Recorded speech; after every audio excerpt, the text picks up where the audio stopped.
Our African ancestors, brothers and sisters, saw the matrilineal system. Keep in mind that all the kings had to come through the line of the woman. Is that right? That's right. What man can say he didn't come from a woman? Please step forward so we can understand where you came from. So our ancestors had no problems understanding that divine principle of that sacred womb where we all came from. That was the basis and foundation of the goddess principle and the matrilineal system in Africa.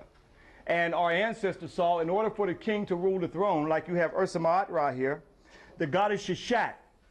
Here you see her in the tree of divine wisdom, giving the fruit of divine knowledge and wisdom in order for him to rule the throne. It had nothing to do with no tree of good and evil. The patriarchs who came from the north, the Hyksos and others, who had a misogynistic nature, a hatred towards the woman, could not conceive of a woman nor a goddess giving a man anything. And that story was corrupted. The tree of divine wisdom and divine life was corrupted into the tree of what? Because here we have that they created in their biblical stories and the opening of the pages in Genesis that there was Adam and Eve, is that right? And they were not to eat of the tree of what? Knowledge of what? Good and evil. Now who was seduced by the serpent and ate from the tree? Eve. That's why, sisters, you got to watch and you hear that sound. Psst. But anyway, here we see that she was seduced to eat the fruit, and then she seduced who? Adam. Now we are told that that's the reason for the world's sins of this first woman eating of the tree of good and evil, and that that's also not only the reason for the world's sins, but her monthly cycle is to remind her of that sin. This is what's taught in the church. That's right. Okay? Now when sisters start jacking that preacher up, who's been equally spiritually enslaved himself, to tell that story, and that we were born in sin, there was no story whatsoever in the Kemetic Nile Valley that we were born in sin. So a few years ago, back in 1988, boy, time is fast. Seemed like I just got this yesterday. Brother and sister showed me, they said, hey, brother, Quasi, you see, there was a black Adam and Eve. Although they made a black Adam and Eve, that has nothing to do with our story. This is what we see the evolutionists and creationists fighting each other, and they know anthropological studies that black people were first, so they put a black Adam and Eve, and gave Adam a jerry curl and gave Eve a weave.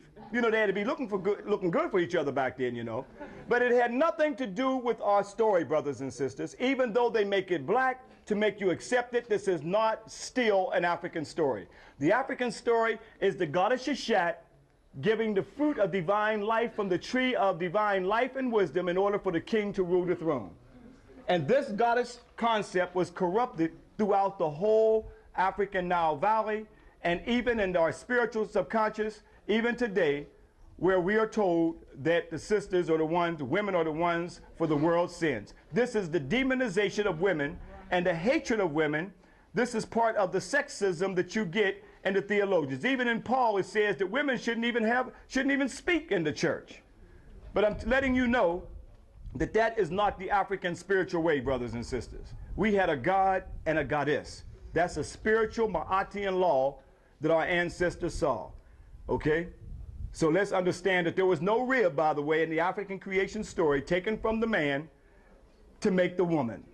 That didn't exist. They were created simultaneously. So we did not have no story, but all of us got a navel where the umbilical cord was severed from our mothers, where we all came from.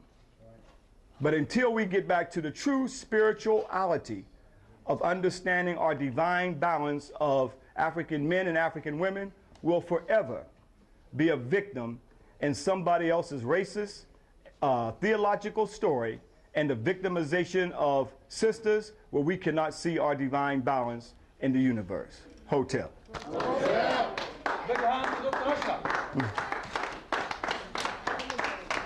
And you know the story is corrupted anyway, because as they said, there was only Adam and Eve, and then they created a son named who?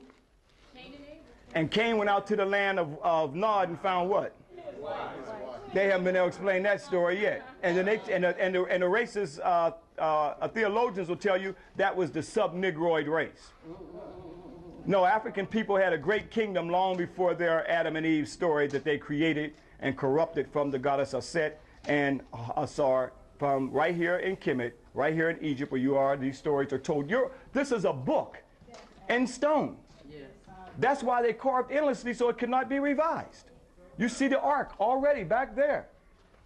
How could the Ark of Covenant that the Jews say that Jehovah God is the portable God house and you got it right here? That they're carrying? And we are taught to go to Jerusalem and not to come back here to Kemet.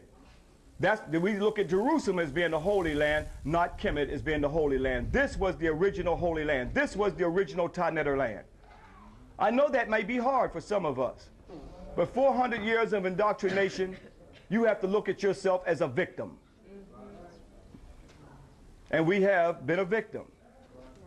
But we have continuous stories. So this is a book in stone. You can have a few minutes to take your pictures of the goddess Shishat and go back and tell the story. Show it to the preachers. Show it to the ministers. We want to get to the root of these stories, and you've come halfway around the world, back to the African Nile Valley, and witnessed where they've copied and manipulated these stories from you. We want to get to the root of the story, and the root of the story was no Eve, but it was in fact Shishat, giving divine knowledge and wisdom. See, the only story that we have when a story regurgitates up is what white folks put in our psyche. But now the real psychological warfare is going to take place now because you are here. You're witnessing on the temples now, Shishat and the tree of life and many other concepts that we have shown, and that's down in your psychic. So when you hear the Garden of Eden, what's going to trigger in your mind right back here? I saw Shishat. And it was nothing. That's what's going to trigger. That's what's going to activate. But if you have nothing down in your psychic to fight that, then you can only accept that which has been told to you.